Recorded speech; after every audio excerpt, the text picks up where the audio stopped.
Online ప్రేమ social మీడియాలో పరిచయం అయ్యి ప్రేమించుకునే వాళ్ళకి ఈ వీడియో షేర్ చేయండి. ఒక పిల్లికి సోషల్ మీడియా యాప్స్ ద్వారా ఒకరోజు ఒక డక్ పరిచయం అవుతుంది. వాళ్ళిద్దరూ రోజు ఎంతో ప్రేమగా ఫోన్లో మాట్లాడుకుంటూ ఉండేవాళ్ళు. ఒకరోజు మన ఇద్దరం కలుద్దాము, నువ్వు మా ఇంటికి రా అని చెప్పి డక్కి ఫోన్ చేసి చెప్తుంది క్యాట్. సరేనని చెప్పి డక్ వాళ్ళ ఊరు నుంచి క్యాట్ ఉన్న ఊరికి ట్రైన్లో బయలుదేరి వస్తుంది క్యాట్ని కలవటానికి. పిల్లి కూడా ఎంతో ఎక్సైట్మెంట్తో డక్ని కలవటానికి చాలా ఈగర్గా వెయిట్ చేస్తూ ఉంటుంది రైల్వే స్టేషన్లో.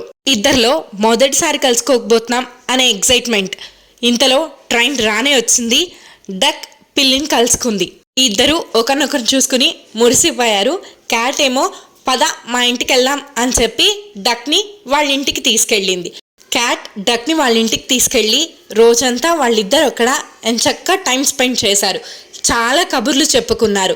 పక్క రోజు ఏం జరిగిందంటే, క్యాట్ వాళ్ళ ఫ్రెండ్స్కి ఫోన్ చేసి డిన్నర్కి ఇన్వైట్ చేస్తూ వాళ్ళకి ఇష్టమైన ఫుడ్ కుక్ చేస్తోంది. డక్ ఎక్కడుందా అని ఆలోచిస్తున్నారా? అక్కడ గ్రిల్ అయిపోతోంది, అదే డక్. క్యాట్ తన ఆనందం కోసం డక్ని బలి చేసింది. మనుషులం కూడా అంతే, ఆన్లైన్ ప్రేమలో పడిపోయి వాళ్ళ గురించి ఏమీ తెలియకుండా, ముక్కు మొహం తెలియకుండా వెళ్ళిపోతే మనం కూడా డక్ లాగే బలైపోతాం.